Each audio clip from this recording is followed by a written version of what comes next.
Hey, everybody. Happy Tuesday. My name is Stuart Davis, a flawed man of God.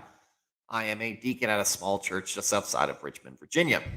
I'm not a pastor. I'm not a biblical scholar. I haven't been to seminary. I'm not trying to get you to join my church or donate to any special cause. What I am trying to do is have a bit of influence. If you're looking for insight to get a glimpse into the mind or through the eyes of what I would consider an average Christian, then welcome to the show.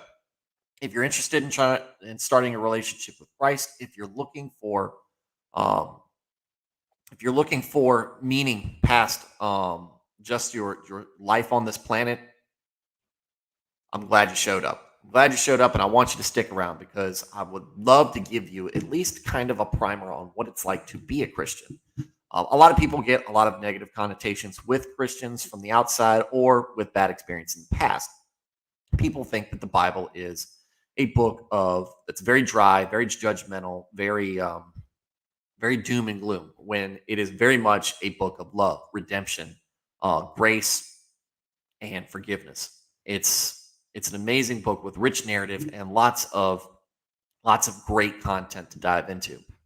Going to church, it should be a fulfilling experience, one where you are part of a community. And what we're going to talk about tonight, we're going to be delving into I guess maybe what happens when church goes wrong. And we see a lot of that going on, especially with megachurches, which is be the subject of tonight's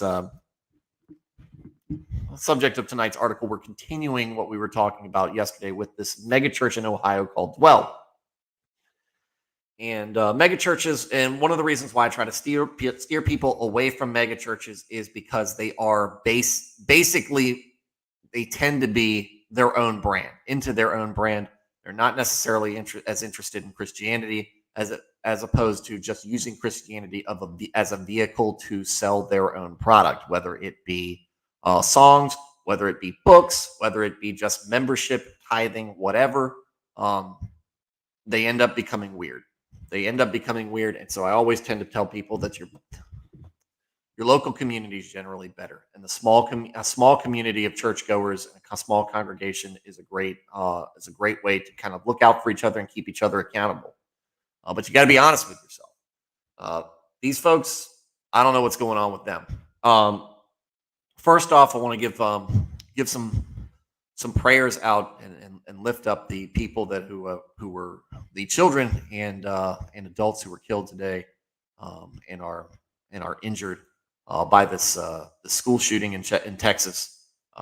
These things are awful. It very much puts us in a place where we wonder why God lets these things happen, and it's difficult to reconcile. As someone with small kids myself, it is a fear that I have, that eventually it might be my kids in this small town that I live in, where nothing really ever happens and except for something bad, and then all of a sudden it's all over the news. But my fears are still just fears. There are parents right now, and there are family members right now who are living their worst nightmare. So I pray that God will help comfort them, and that some sort of peace is granted towards them, because there's really no getting past anguish at this level, and help us come up with some sort of palatable solution to help combat what's going on today. Now, having said that, yesterday we got into this stuff and it took forever, and I had to cut it close, and we weren't even halfway done, it looked like. When we left off, so we have a church named Dwell. The Daily Beast ran an article on it, and the Daily Beast is a horrible publication, and they definitely have ulterior motives. It's very easy to twist what goes on in a church and make it sound like a cult. That's one of the things I said.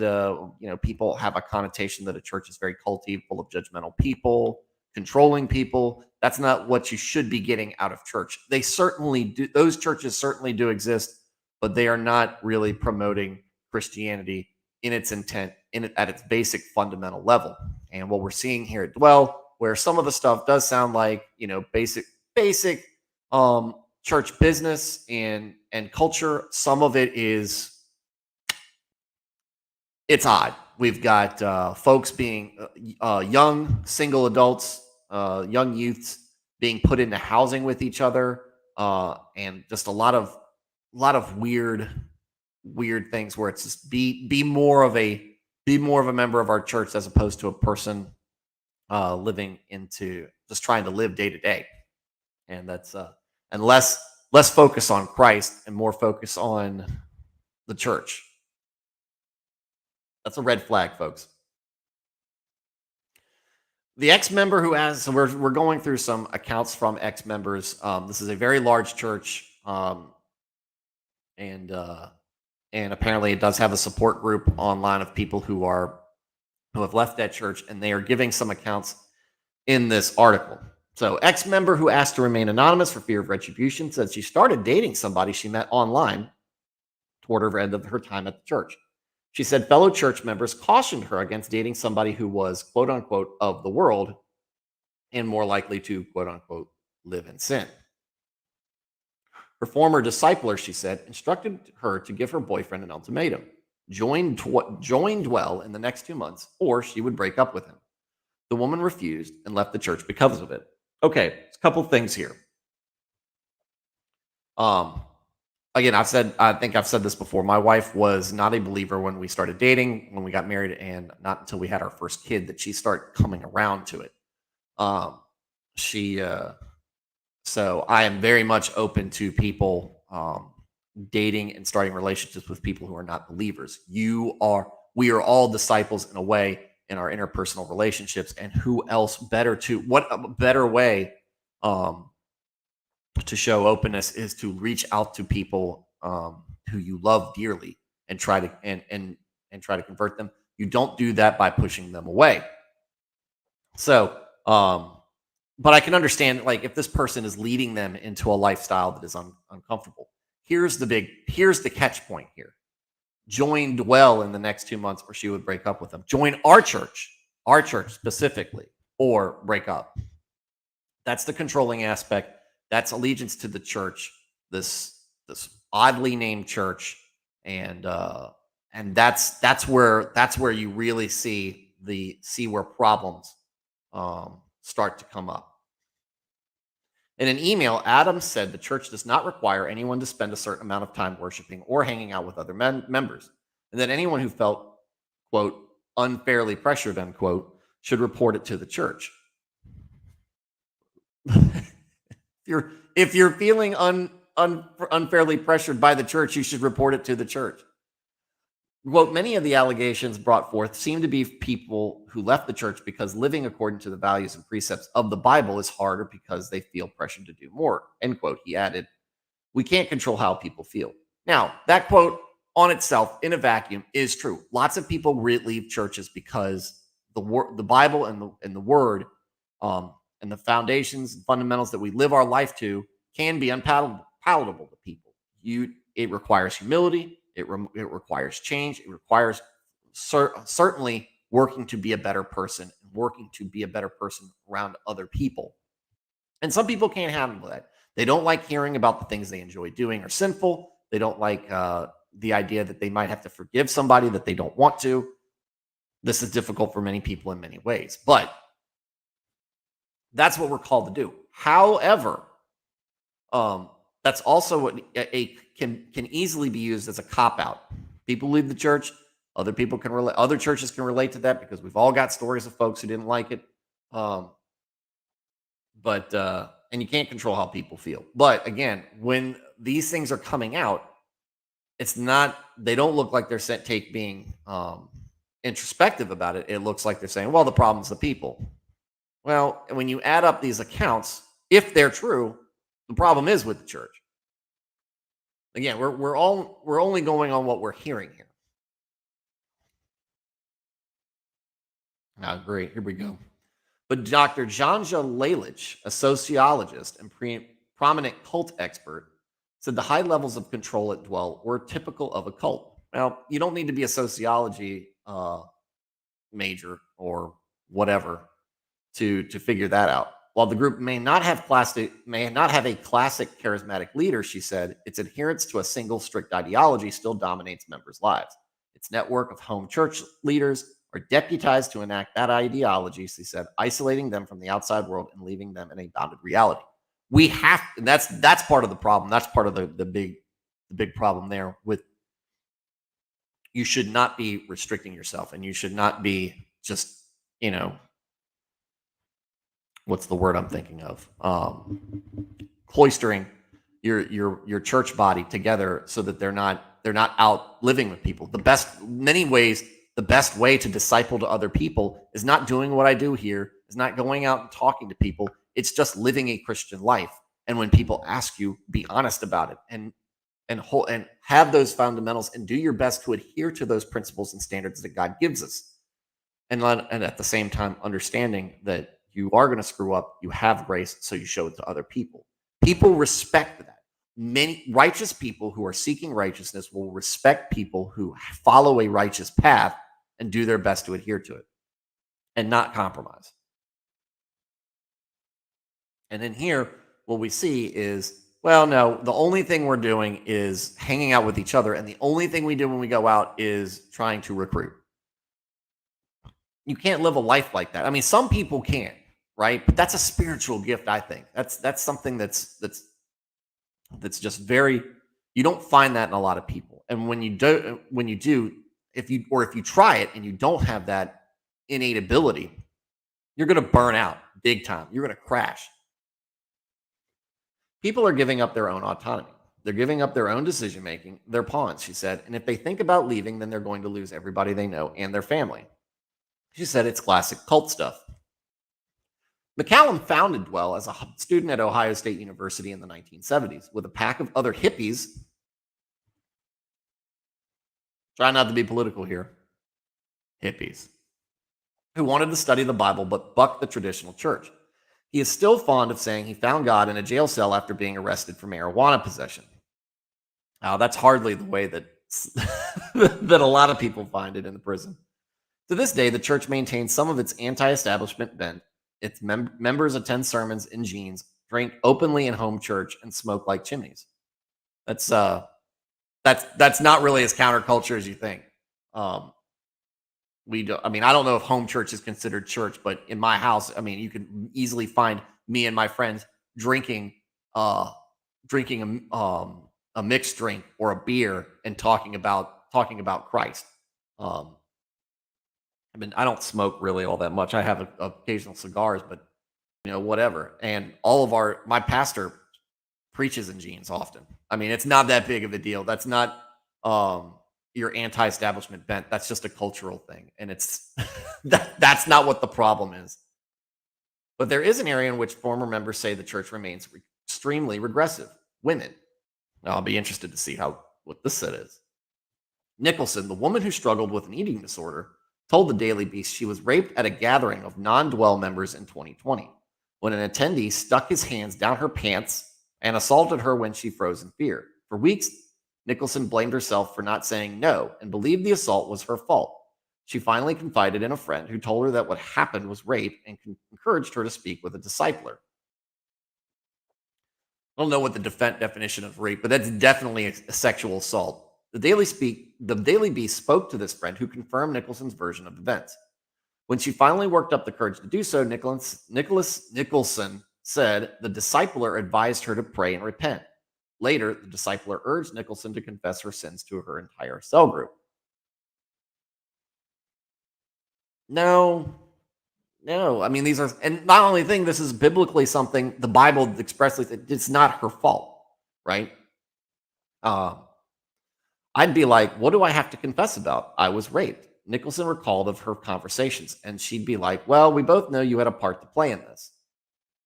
That's not the counseling aspect you take on it. It's like, what did you take away from this?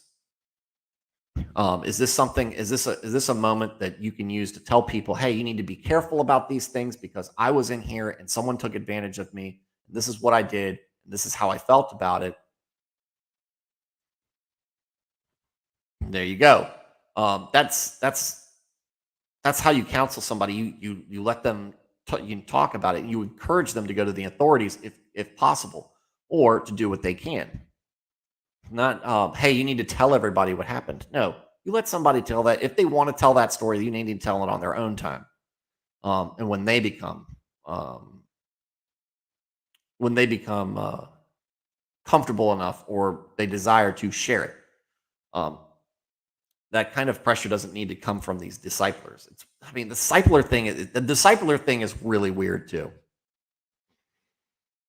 In his email, Adams said Dwell leaders have interviewed Nicholson's roommates after the incident and urged her to call the police.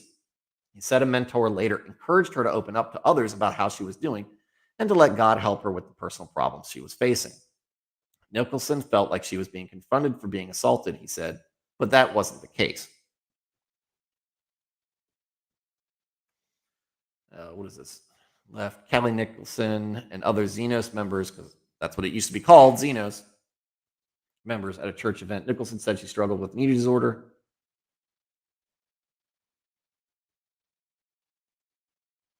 I don't know what that is. Oh, it's a whiteboard. Photo of a whiteboard from a cell group meeting where Xenos members strategized how to reach out to specific potential infidels. Interesting. That's not a word that a lot of people use. We use apostates, we use heretics. Infidels is usually reserved for when we're talking about ourselves in relation to Muslims. But another woman, the ex-member who asked to remain anonymous, told the Daily Beast she too was sexually assaulted while a member of Dwell. The woman said she was assaulted by someone she thought was a friend while at a wedding out of state in 2018. Another friend who spoke to the Daily Beast confirmed that she told her about the assault immediately after returning home. When she told her home church about the incident, she says another member asked her whether she'd actually fallen into sexual sin and was inventing the assault to cover it up. Some people are like this too, and I'm not doing this to cover for anybody, because this is a legitimate problem that people have. Some folks who don't understand other people's sins and struggle with it start to project it whenever they see something that pops up like this.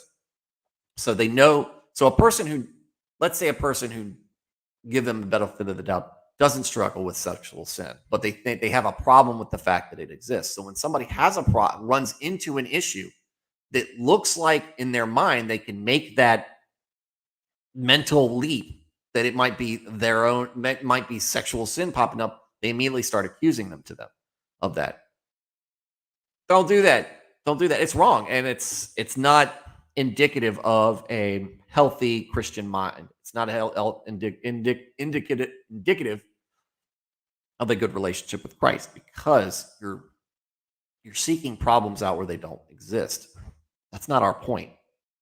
It's not. There are plenty of people who are sinning happily and openly out there in the world that we can talk to and try to address and point to as doing the wrong thing without trying to dig up or to invent an issue on somebody else who might be genuinely hurting and genuinely suffering. Rape, sexual assault, it does happen. And again, it is our place to help people heal spiritually, emotionally, mentally, all fit and physically. All these things. That's what we're here to help do. Other members were more supportive, she said, but that didn't stop leadership from pushing her to return to church meetings before she was ready, from telling her not to let what happened dictate her life. In one particularly memorable moment, she says a leader told her, God has a plan for your pain. That's not a bad saying. That's very, in fact, what this is saying, and I mean, from what I hear, these folks are very pushy, but you should encourage somebody to continue to come and be part of their church group. You don't want them to fall out. Because what happens there is, oh, why didn't you guys tell, that person drifts off and ends up not becoming distant and removing themselves for God.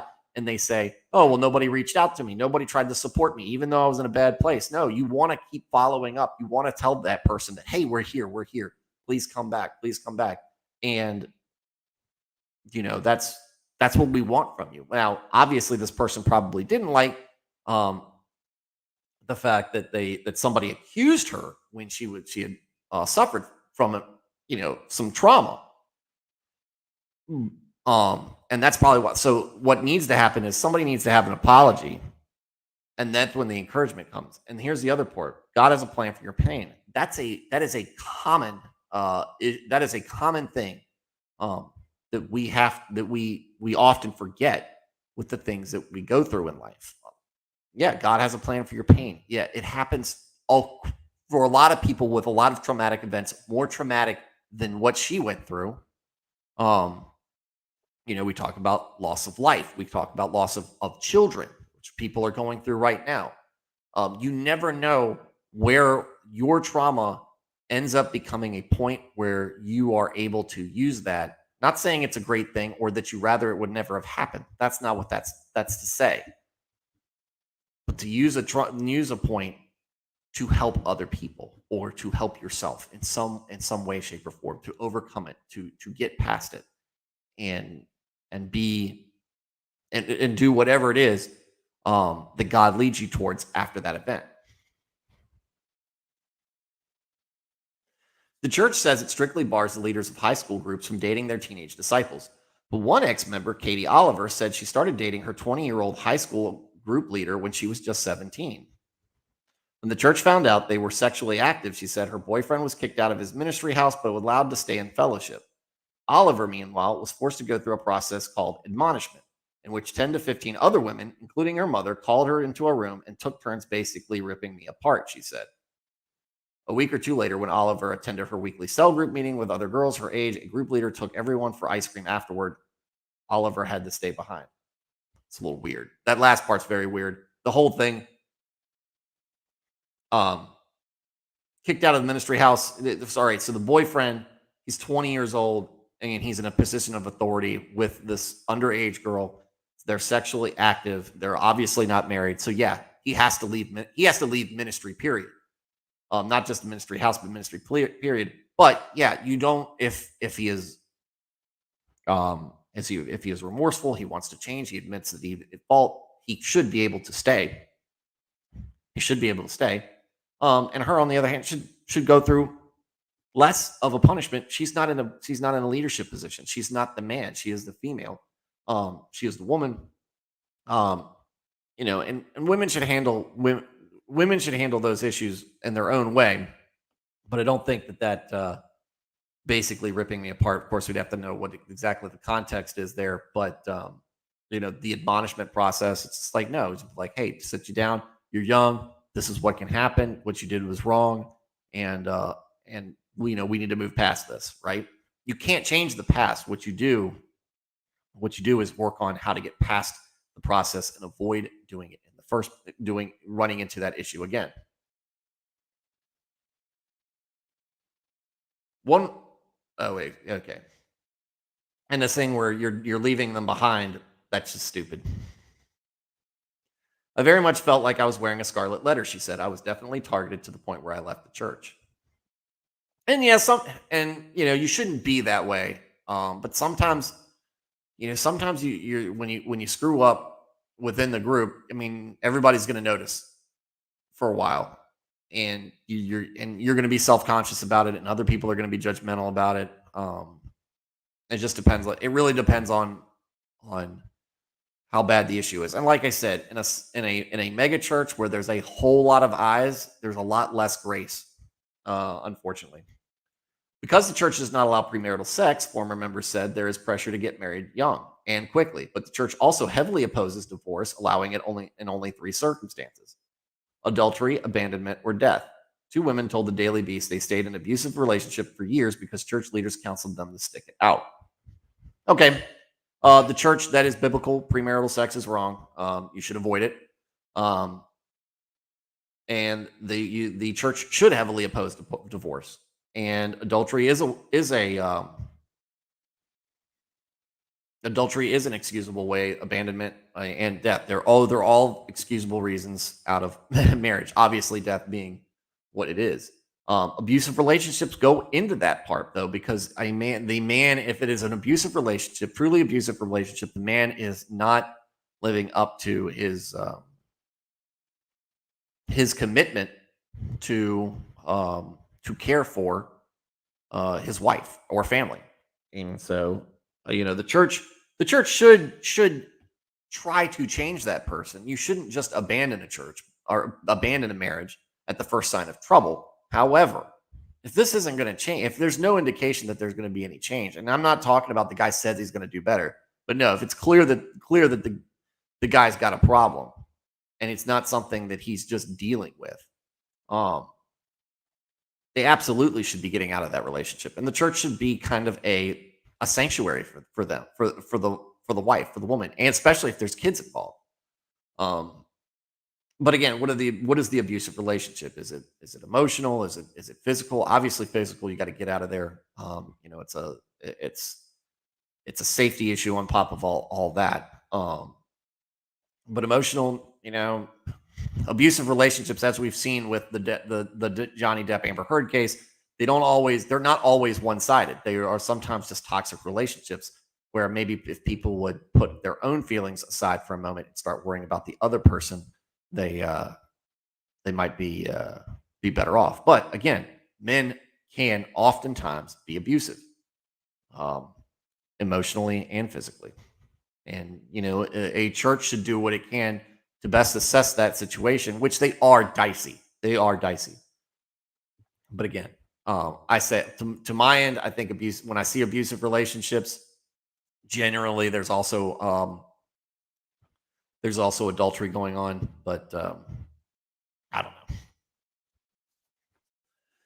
And I'm not saying it's the wife is adulterous and that's why the man is abusive. I'm saying that the man is abusive, he's oftentimes committing adultery too, because he doesn't respect his wife, he doesn't respect his partner as somebody, and so he will follow whatever sexual desire he has because he doesn't value that.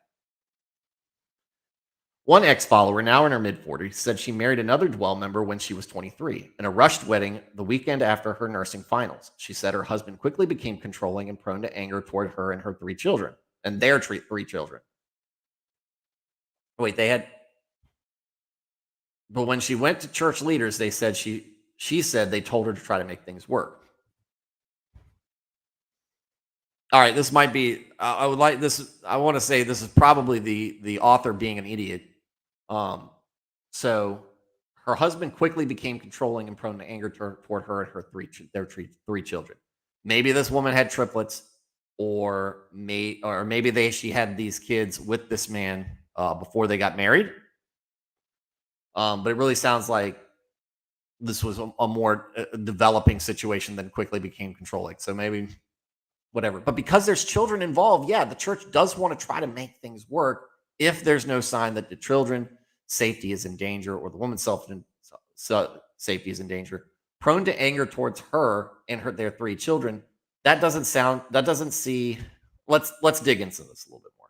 That's all the counsel I kept getting was suffering is part of being a Christian and marriage is hard. You just have to endure the suffering. That's not what suffering is about in Christianity. That is not, you shouldn't be suffering at the hands of your spouse. You're supposed to be supportive of each other. We don't look at those things as points of suffering. They happen, they occur.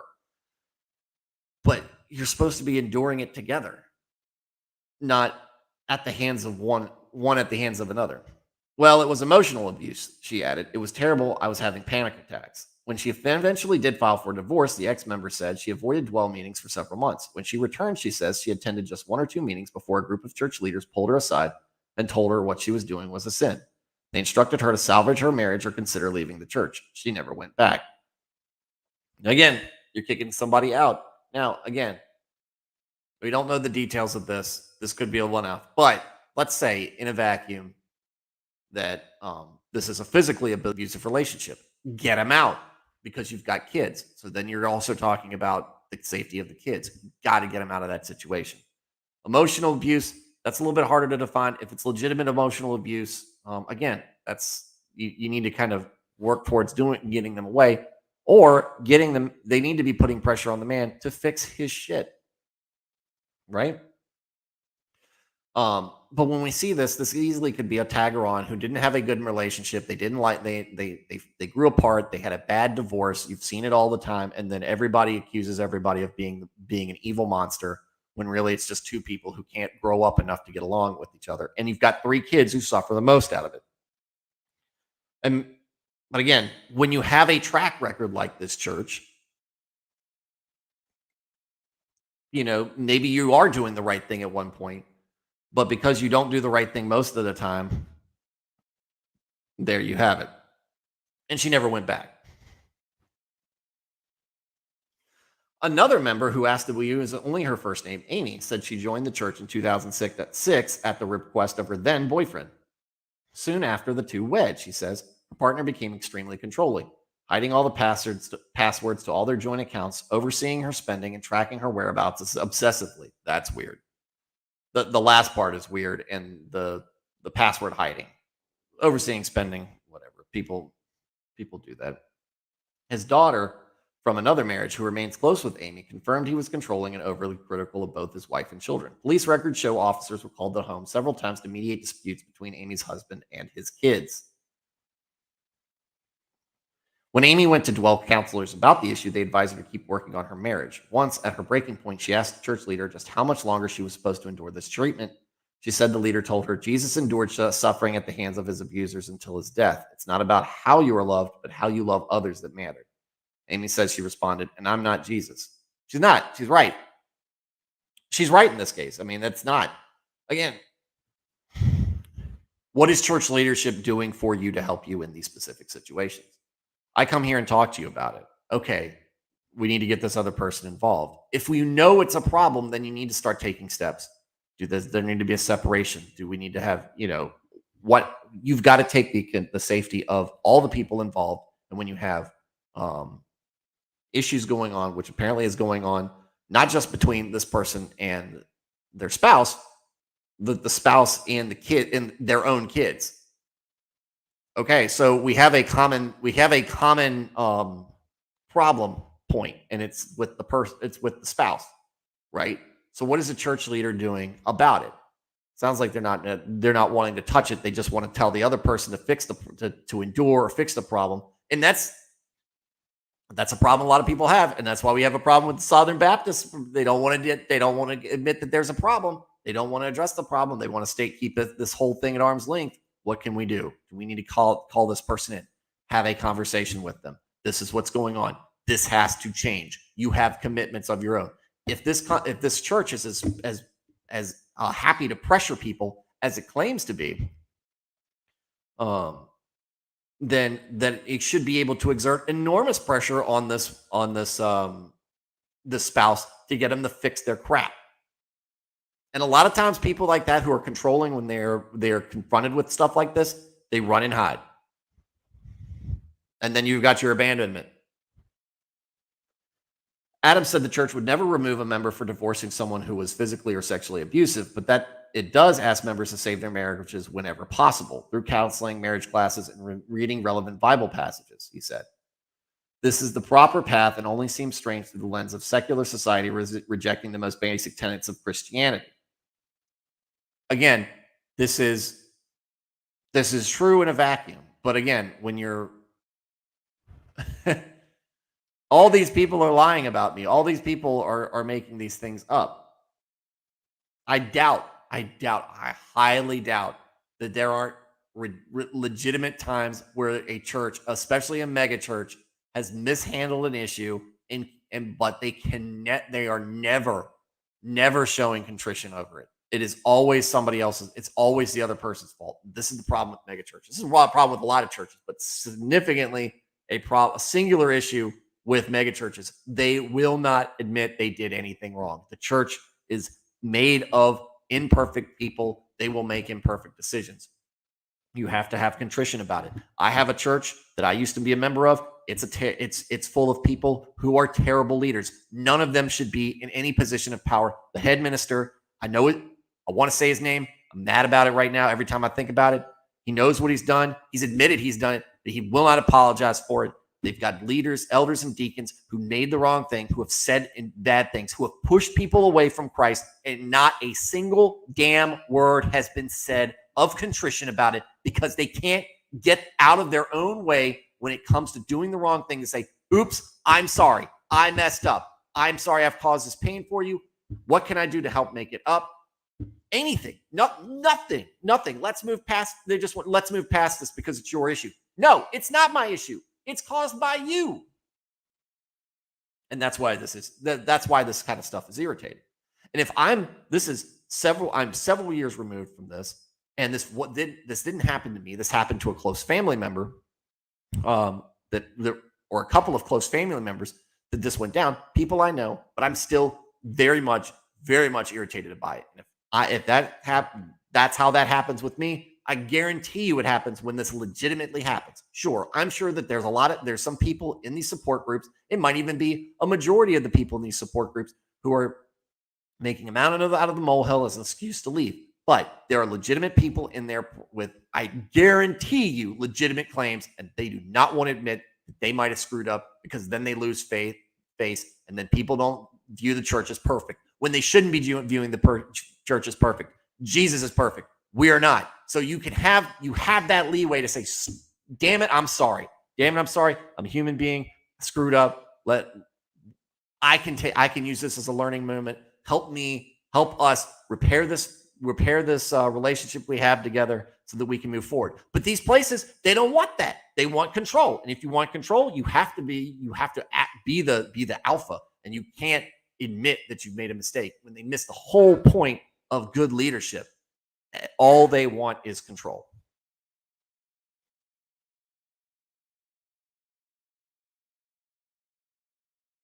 And then they use things, well, it's a secular society. Yeah, there's a lot of secular society, but there's a lot of churches can be their own worst enemy. Mega churches are enemies in many ways to the entire faith, because you push people away from the faith when you do dumb stuff and you're not representing the faith correctly, and you're only in it for yourself because you like the tithe, you like the power, you like the notoriety, you like the popularity. Members say the church also strongly opposes same-sex relationships. Yes.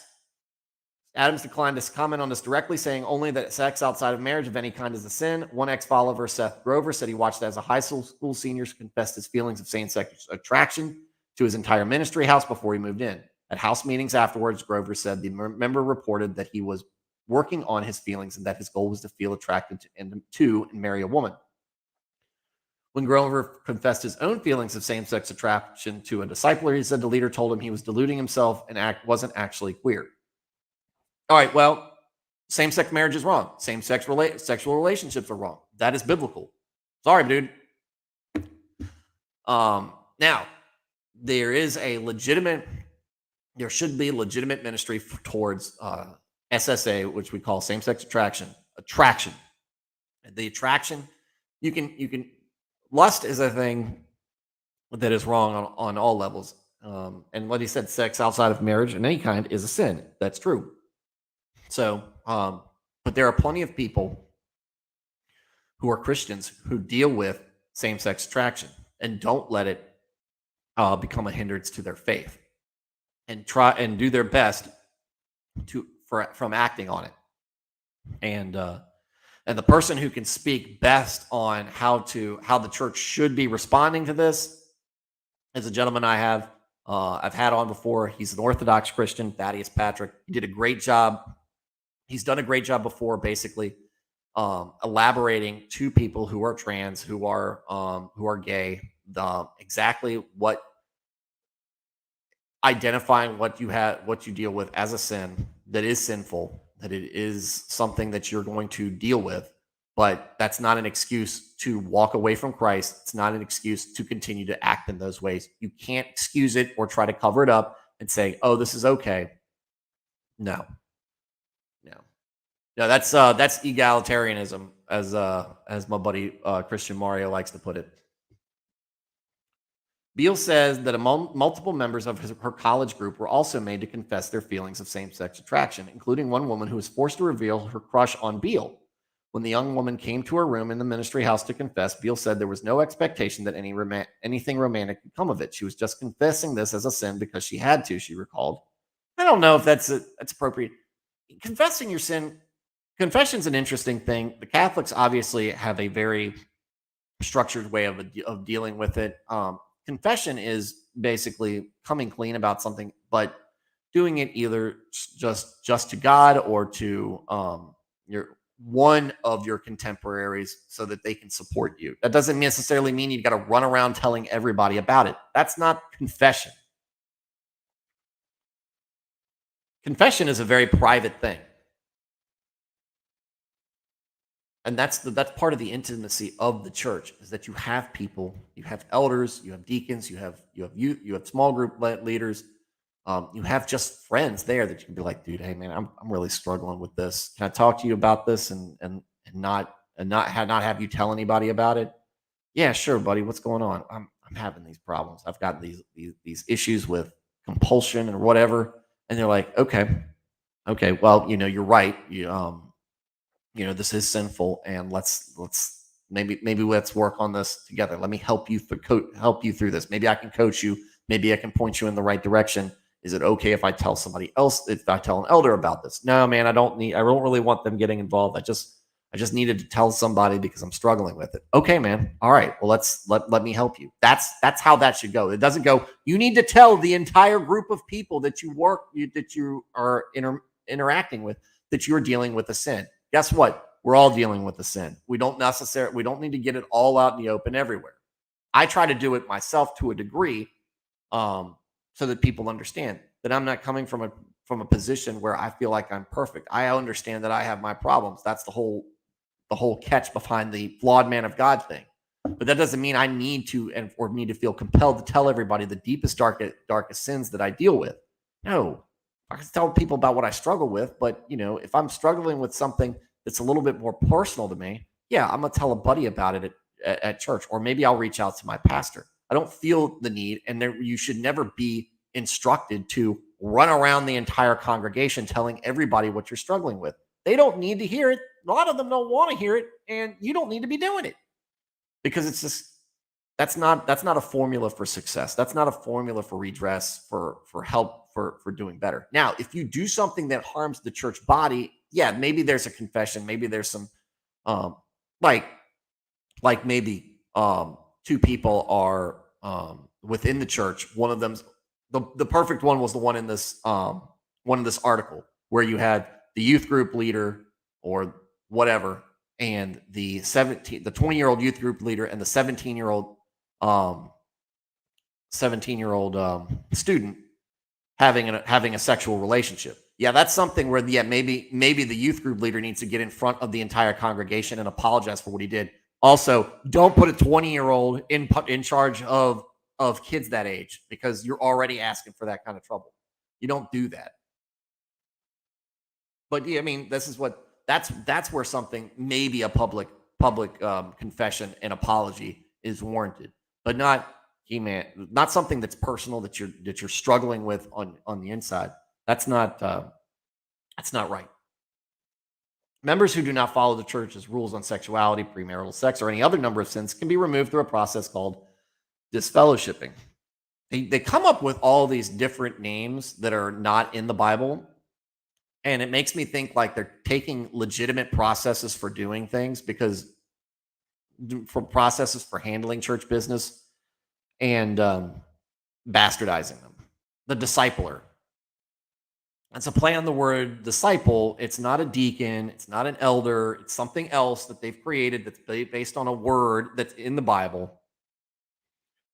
And that's the weird thing. That's the weird thing.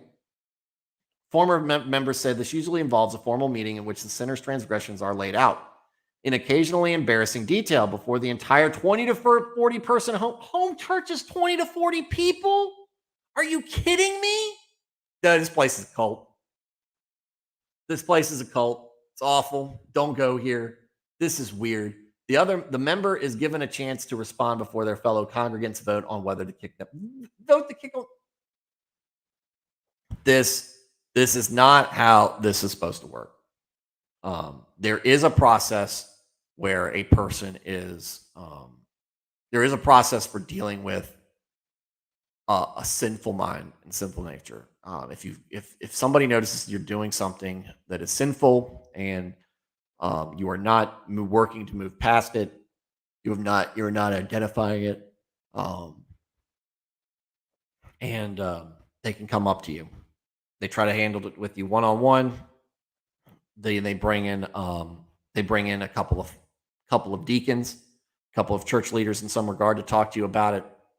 If the person is still not remorseful, still not willing to work on things, then there is a process for saying, look, you're not welcome here until you're able to come to terms with what you're dealing with. It's okay to have sin, but it's not okay to say what you're doing is not wrong and just ignore it. You got to go, dude. You got to go. And it's not something that is done publicly before 20 to 40 people, going into embarrassing detail about it. Just be like, look, we're going to kindly ask you to leave. And look, dude, I'm going to check up with you. I'm not cutting you off completely. I want you to make work on, but I need you to really do some soul searching, do some Bible study, do some praying on this, and realize what you're doing is wrong. That's how that works. This is not how that works. This is how a cult handles this. Adams framed these meetings as a biblical process, not a punishment, a last resort to convince an unrepentant members to take responsibility for their actions. But former members say it is an intentionally brutal process that the church uses as a cudgel to keep members in line.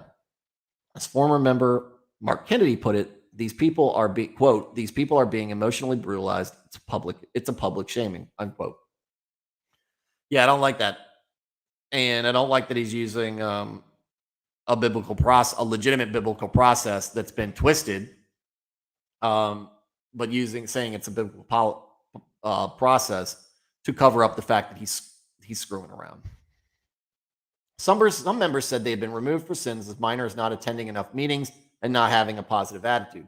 3 say they were excommunicated for engaging in premarital sexual activity. 2 said they witnessed others get excommunicated from being gay. Adams refused to give the church a stance on openly gay members, saying only that everyone is loved by God dearly. So this is the problem. This is a big problem.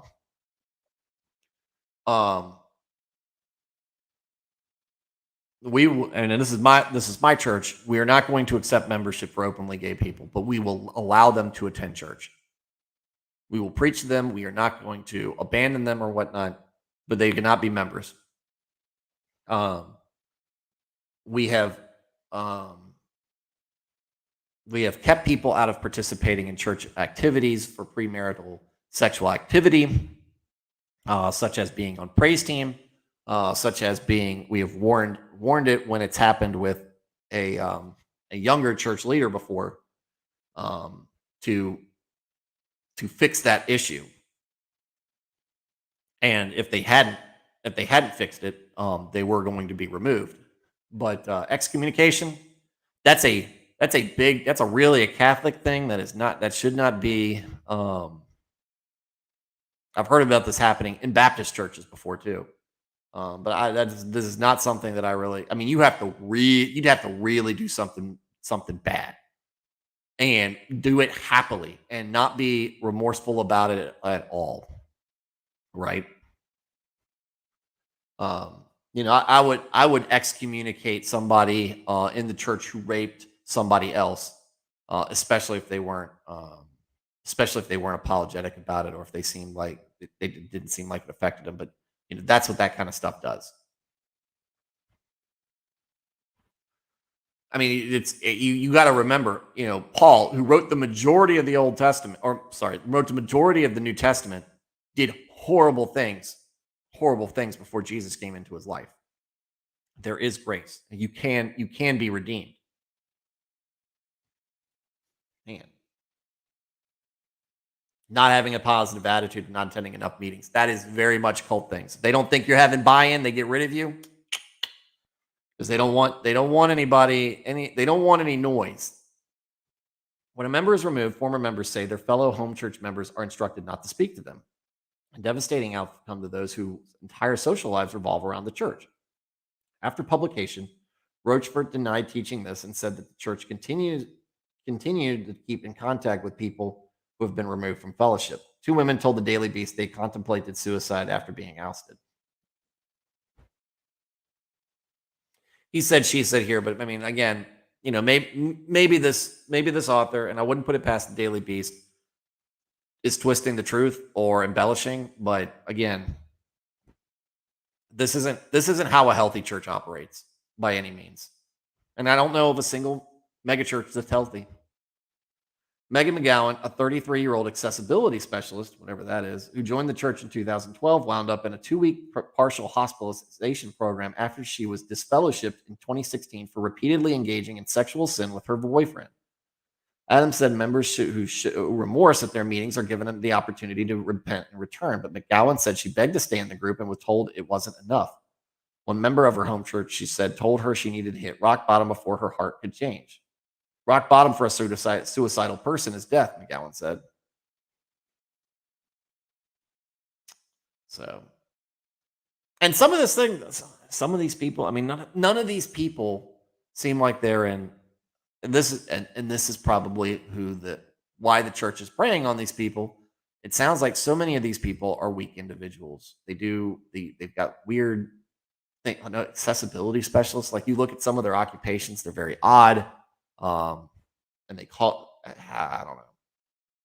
But that's what they say. That's what a church that's what a cult posing as a church preys on is weak people who need that you just need to belong to something, even ignoring all the red flags. They just have to be part of something. And this is ugly, right? But that's where you get rid of people who are stable and just looking for a place to place their faith and worship and be normal, the normal human beings. They're not going to stand for a place like that. That they are going to leave, or they're going to or they wouldn't. They'll come once and be like, "No, this ain't for me. This is a bunch of weirdos." The first red flag, and they're gone. But other people who are really, really hurting and really vulnerable, they get sucked into this, and then when they fall short of expectations and they get cast out, what happens? What happens to the trust? What happens to that trust? What happens when they the next time that they might have an opportunity to open themselves up to Christ, but they remember what happened to them the last time? Yeah. That's why I tell people, don't let somebody else taking advantage of you affect your spirituality, affect your salvation. Don't let it affect that. I know it's hard. It's a stupid thing because people do terrible things. We're the worst people. We're the worst things on the planet, really. But don't let it happen. You are worthy of salvation.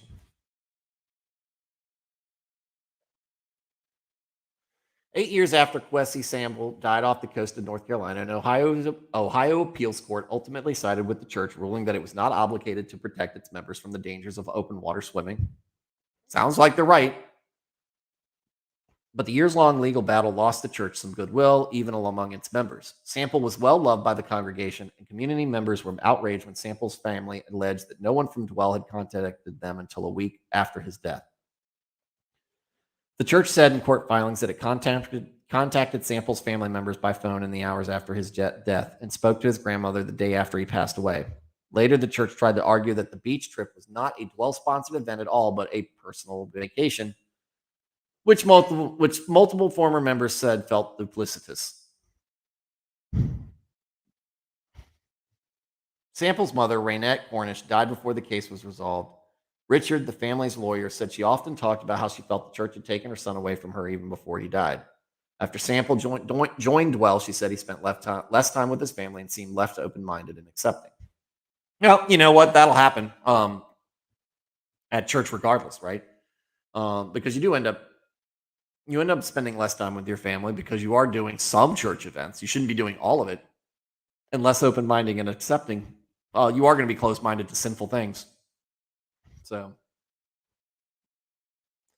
she saw changes in him that she didn't think were consistent with the last 18 years of his life, Richard said. She told him, "I don't want another parent to ever lose a child, let alone lose a child like I did." That's true. And that is sad. Since Sample's death, an increasing number of Dwell defectors have taken up the same cause. Several launched a Facebook support group in 2018, which has since swelled to nearly 450 members. They generally use the group to vent and console each other, but they occasionally share ideas for action. A number of members, including Gail Burkholder, one of the group's administrators, participated in a Columbus Dispatch article criticizing the church's 2020 rebrand. Burkholder likened the name change to putting lipstick on a pig. Mark Kennedy started his own website in 2018 after watching his sister's membership tear the family apart. The website, called Xenos is a Cult, sounds like it, was started before the church changed its name to Dwell. Kennedy, 24, intended to use the site as a catch-all for various writings about the church scattered across the internet. Soon after it launched, he said, former members started sending him their own testimonials to post to the site. He so far has published 185. Woo! I'm rolling through this because I do want to finish this before the end. It looks like we only got. I'm going to talk about what we just talked about, what I just read in a second. A local NBC station published a series of 7 articles critical of the church this winter, and a documentary is reportedly in the works. Still, authorities in Columbus have remained largely silent about the allegations against Dwell. But the city council and the University Area Commission, an advisory board that was previously critical of the living standards at ministry houses, declined to comment on the record to the Daily Beast. The Franklin County Sheriff's Department did not respond to a request for comment. Kennedy says he is not looking to get the church shut down, only to warn others about the dangers of joining. Others said they would just like the church to admit the error of its ways and commit to change. But Burkholder, whose ex-husband still works for the church, says she wasn't holding out hope. My goal is for my ex-husband to be unemployed and for the whole place to go away and stop hurting kids in Columbus, Ohio, she said. I'm 60 years old. I'm not an optimist, she said. She added, I know what a toxic organization looks like. All right, so covering over the other parts, it's good. You know, I'm all about bringing attention to a bad organization, especially one that's a bad reflection of Christ, a bad reflection against church teachings, a place that is going to ultimately either push people away, or draw them into something that is ultimately unchristian, and under the guise that it is. And that definitely sounds like what's going on here. Again, I could be wrong. This author could be twisting facts. These people could be lying. Obviously, I've never been to this place before. I'm already suspicious because there's Ohio State there are a bunch of Ohio State people in there in the mix. Just kidding. But you know, it really does. It sounds really concerning, and I hate this kind of stuff that goes on. But when we go down there, the NBC station published a series of articles critical of the church. That's good that happens. Authorities in Columbus remain largely silent about the allegations against. Well, what do you want them to do? What are their authorities going to do? I mean, what happened was ultimately not the church's responsibility. They should have handled it better. They should have handled. They're not handling anything well at this church. It sounds like. But the sheriff's department can't do anything. The city council can't do anything.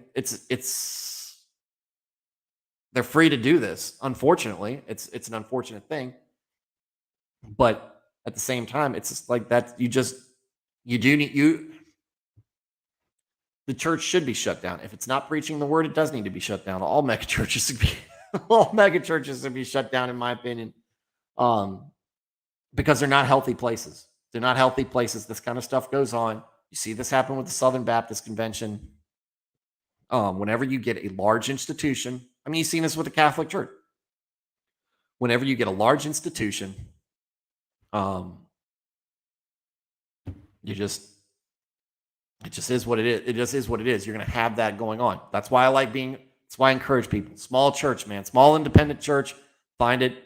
Make sure it's based in Scripture. It's not trying to draw things out from it, and that it's not trying to exert power over you. Power over you, authority over you comes from God. Comes from your family. It comes from the Word. It does not come from the church in many respects. The church is there to teach. The church is there to help heal. The church is there to instruct. It's there for you to help get better. It's not there to be a place that you're living. This is not a monastery. And the church. I mean, I think the church should probably be shut down. Again, the first warning sign is the place it says Dwell. It doesn't even mention that it's a Christian church or anything. It's sketchy. It's not. That's a big red flag to me. I hate that. The goal I don't like this last thing from Burkholder. The goal for my ex-husband is to be unemployed.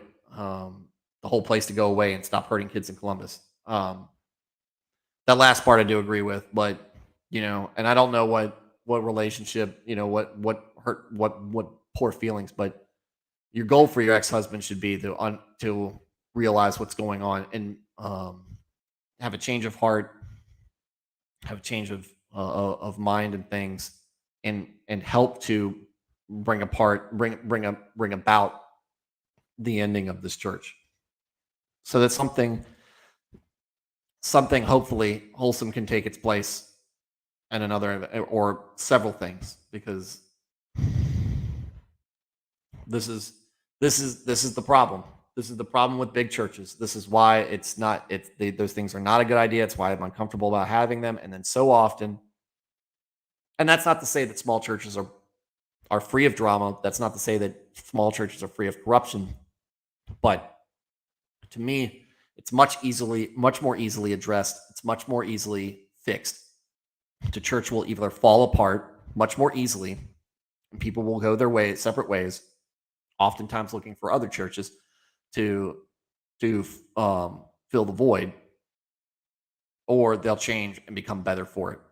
It happens all the time. I've been a part of a church split, which ended up 2.5, 3 decades later, merging with another church, and now it's a force to be reckoned with, doing good things as far as I'm concerned. They're not a mega church. They're not at that size. They're not even anywhere close to that size, but they are a growing church doing a lot of good things, and I'm happy for it. Even though, like I said, I've lost some members of my church to them. More power to it. More power to them. I know the pastor. He does good work, and so I know that they're being spiritually fed at least from the sermon aspect, and they've got a really good kids program. So it's good to see. I'm not that. Then that's the other thing. Maybe we try to tell people that it's better to be a non-denominational folk than a Baptist or a Methodist or a Catholic. But ultimately, I just want brothers and sisters in Christ adhering to the fundamental principles and understanding the fundamental principles. I'm not talking about some ELCA or whatever that stupid Lutheran church is with all the weird women, gay pastors that none of them accept anything biblical. They're just pretending. That's not what I want. I want the word being taught in the way it's supposed to be taught, the way that God intended it to be taught to people. And you've got those folks on one side, the weirdo Lutheran sect on one side, and then you've got these independent fundamentalist Baptists, these on the other side, and these mega churches as well. And they sometimes drift in the middle. Like the guy wouldn't even make a comment about gay members. Just say it, dude. Don't be afraid. It's stupid. So I don't know. Maybe I'll look out for the maybe I'll reach out to the folks on this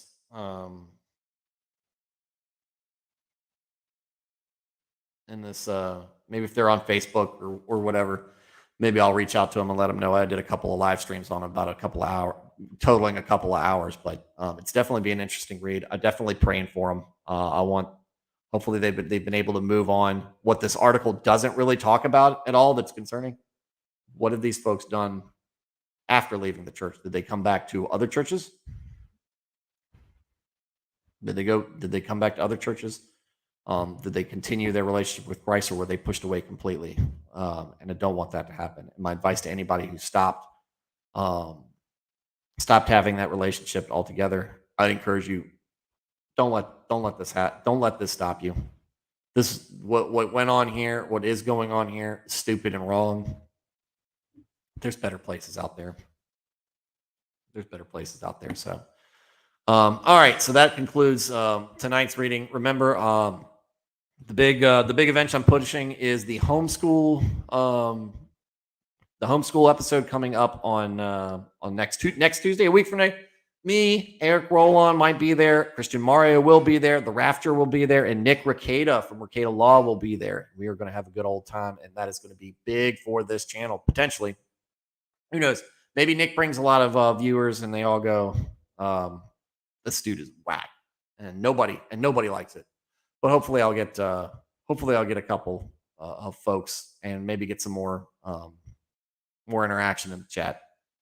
But anyway, if you like what you're seeing here, like and subscribe, leave a comment, be part of the chat. I stream generally Tuesday through Thursday, now going back to Tuesday through Friday with my son's soccer team or soccer season over with. So Tuesday through Friday when my softball season ends, then it'll be back to Monday through Friday routine.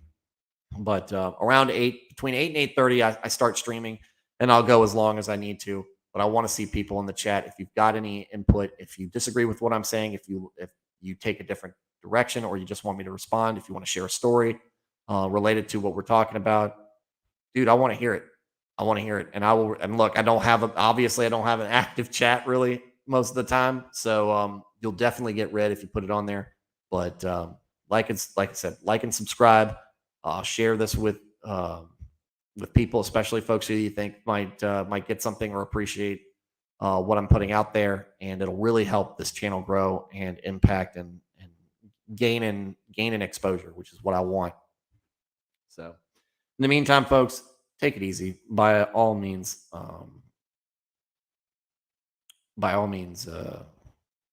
be good and seek Christ. May He be with you. And let him be with those poor folks in Texas. So sorry to hear about what they have. That's every parent's nightmare. Any kid's nightmare if they're for parents that are killed. It's sad. It's sad. It's sad that this stuff goes on. So anyway, have a good night, everybody. God bless.